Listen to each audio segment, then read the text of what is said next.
E aí, pessoal, tudo bem com vocês?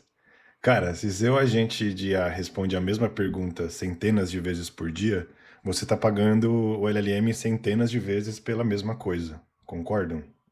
Nesse vídeo eu vou mostrar na prática como cortar mais de 30% do seu consumo de tokens com um cache semântico, usando o Redis, né, o Redis, Langcache. E no final eu vou abrir o capô aí do Redis para você ver a busca vetorial acontecendo de verdade, comando por comando, sabe? Eu sou o Gabs Serioni, vocês já me conhecem, pessoal. Eu sou arquiteto de soluções sênior na Redis e meu trabalho é basicamente esse aqui, ó. Eu ajudo times de engenharia a colocar IA em produção sem estourar o orçamento. É basicamente isso. Então, bora. Deixa eu mostrar dar o contexto aí, pessoal, em um minuto só, tá? Todo app de IA generativa ele tem um custo que cresce com o sucesso dele, né? Que é o nosso querido token aqui, né? Quanto mais usuário, mais pergunta. Né? E uma fatia enorme dessas perguntas é repetida. Isso é real, pessoal. Não repetida igualzinha, letra por letra, mas ela é repetida em significado semântico, né? Por exemplo, o que é aprendizado de máquina versus me explica machine learning, ou como funciona ML, sei lá. Para o seu LLM são três chamadas, três cobranças, e para o cache semântico é uma resposta só. Uma resposta super barata, né? O Redis é feito para guardar coisas que exigem compute historicamente, né?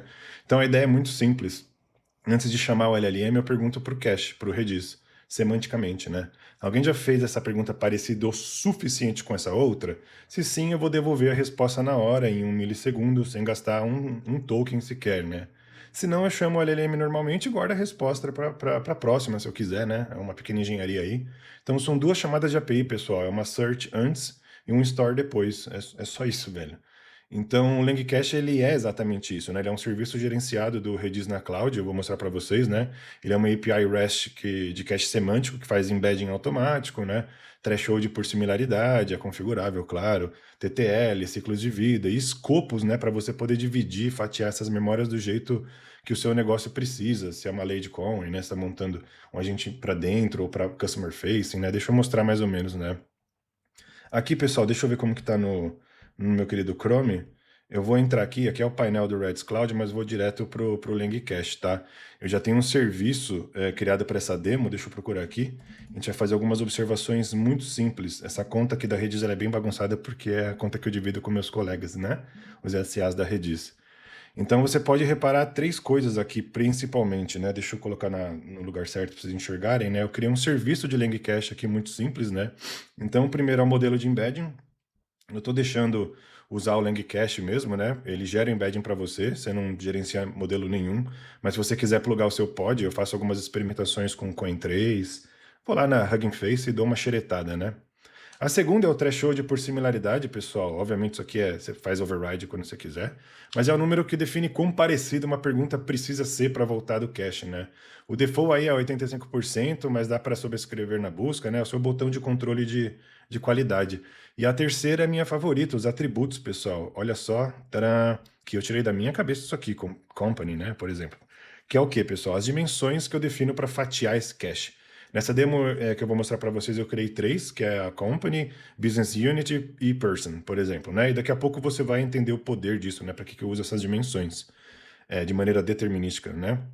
E por trás desse serviço tem o quê, né, pessoal? Ele tem o Langcache e um Redis, acabou, né? O serviço que a gente gerencia e ele está apontando para um Redis ali do Redis Released, que tenho usado desde então, né? É basicamente uma API na frente do Redis, né, para fazer essa gestão de memórias e buscas vetoriais. Você paga pelo tamanho do banco e não por requisição.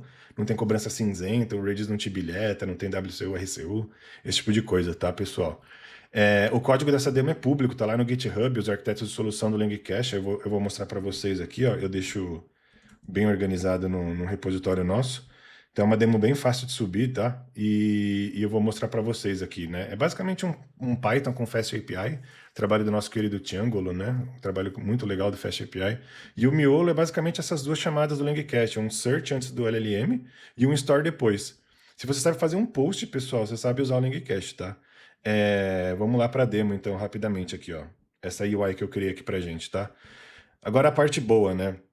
A gente tem, vamos imaginar que temos duas pessoas, o Gabs, que sou eu, na engenharia de software, né? Esse chat no canto esquerdo que vocês estão vendo. e o Diego do financeiro, né? Cada um tem o seu chat e aqui em cima tem um placar que você configura por variável de ambiente, né? Para a gente poder usar isso para uma calculadora de FinOps, né? Cache hits, chamada de LLM, hit rate, tokens poupados, speed up, né? Porque a gente também quer acelerar a jornada, né? Do usuário, deixar a jornada mais responsiva, né? O LLM é uma operação lenta, né? E tudo aqui vai acontecer ao vivo. E na direita tem um roteiro aqui da demo clicável, vamos seguir ele aqui, pessoal, para ir direto ao ponto.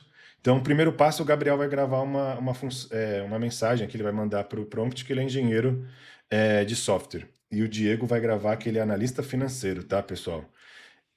Beleza? Cada um tem o seu chat aqui, como vocês podem ver, né? Então, repara, né? Essas duas foram por LLM. Aqui embaixo dá para ver Langcast lá, beleza? Foi por LLM.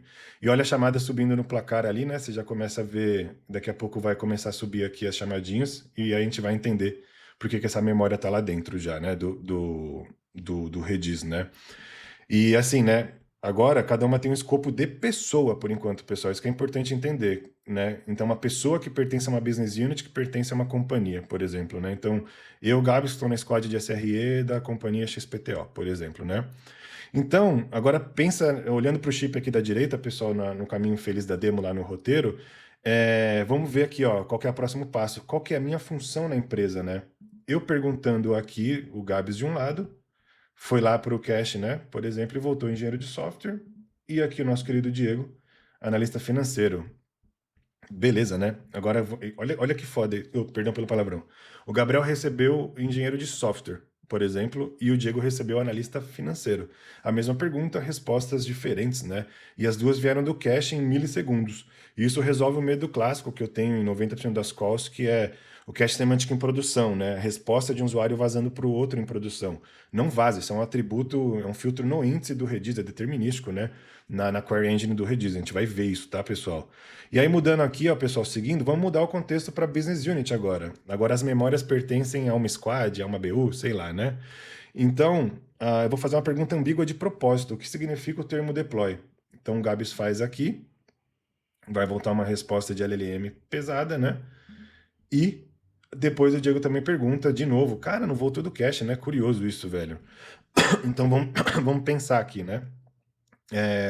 Para o Gabriel, que é da engenharia, pessoal, deploy é subcódigo para produção, é papo de DevOps, SRE, engenharia de plataforma, CI/CD, sei lá, né? E para o Diego do financeiro, deploy é uma outra coisa, é um processo interno dele que deveria ver uma informação de um RAG, tá vendo, né? Foi por um caminho mais caro.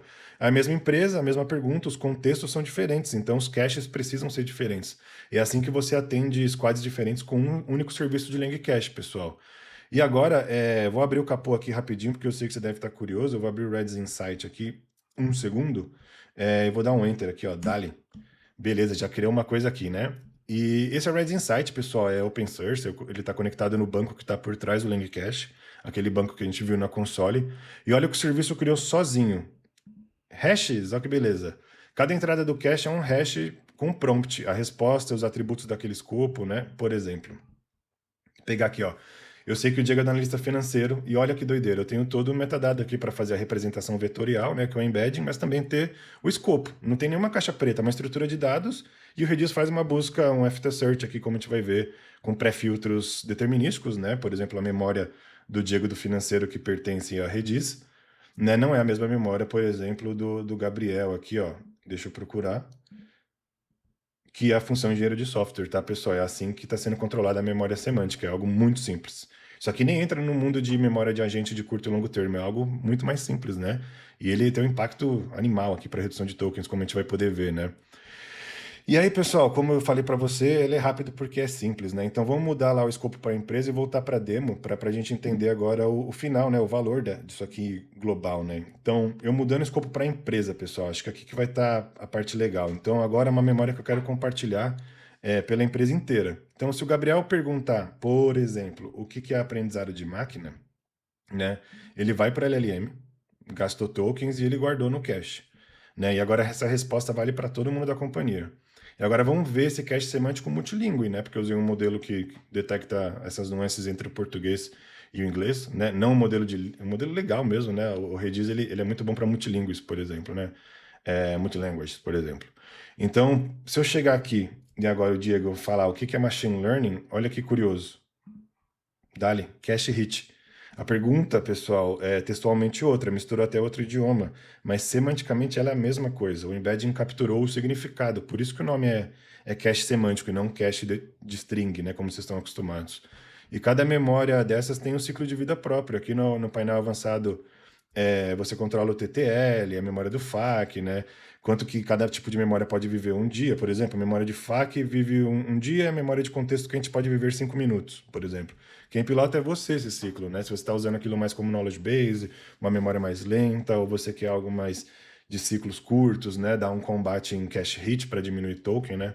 É aí que a gente tem esses placares aqui, pessoal, que a gente pode ajudar vocês a entender os tokens poupados e estimativa. Tudo bem que isso aqui é variável de ambiente, a gente vai setar para o caso de vocês e aí, né, proporcionalmente, a gente consegue demonstrar facilmente isso, tá, pessoal? E o mais legal é o speed up também, né? A resposta do cache ela volta na casa de milissegundos contra segundos do LLM.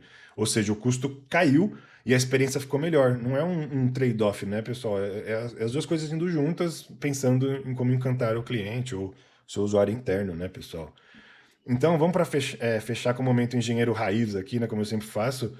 Então, eu vou limpar o cache aqui, ó, vou tacar o dedo numa função que eu tenho aqui embaixo.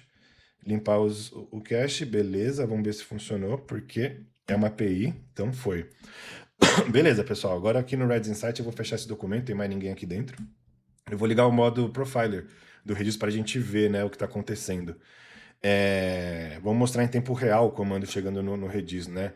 Então eu vou fazer a pergunta de novo na demo, o que é aprendizado de máquina, e vamos ver o cara procurando, ou qualquer coisa do tipo, né? Que é aqui que eu quero mostrar essa questão da busca do Redis, tá, pessoal? Então, vamos fazer alguma pergunta qualquer ali, ou refrescar aqui a tela, e vou falar que sou engenheiro de software de novo, sei lá, porque isso vai sensibilizar o cache semântico na hora de salvar. E aqui, ó, agora eu vou perguntar minha função na empresa e vou mostrar o Redis Insight lá de novo, tá, pessoal? Olha que loucura aqui, ó. Isso aqui é uma busca vetorial, pessoal, acontecendo no Redis, ó. Aqui ele deu um H7 e aqui provavelmente vai ter um FT Search em algum lugar. Aqui, ó. Ele pediu o atributo, né, a memória do Gabriel, da Redis Labs, da engenharia de software, e aí ele vai lá e pega os caches semânticos dele para fazer a query vetorial. Então, como que é isso aqui, pessoal? Uma busca híbrida no Redis acontecendo necessariamente. Num comando só ele filtra pelos atributos, né, aquele escopo de empresa, o business unit que a gente configurou, e roda um KNN, nesse caso, em cima do embedding da pergunta, né, uma busca por vizinho semântico mais próximo no espaço vetorial, e aí o filtro exato mais similaridade semântica na mesma query em milissegundos, né, pessoal? E é isso que eu quero que vocês levem desse vídeo. Quando você abre o capô do Redis, não tem mágica nenhuma. Tem um Redis com índice vetorial lá bonitinho, fazendo o que o Redis faz de melhor. É estrutura de dados simples, né? Como vocês podem ver aqui, que eu vou deixar aberto para ficar mais fácil vocês visualizarem. Uma estrutura de hash, por exemplo, né? Estruturas super simples para a gente trabalhar. E aí, em cima disso, a gente tem uma API previsível e absurdamente rápida, né? É a mesma base que serve o cache semântico, que serve RAG, roteamento semântico, memória de agente, que é o que a gente chama de Iris, né, pessoal? É uma stack só para engenharia de contexto inteira, né?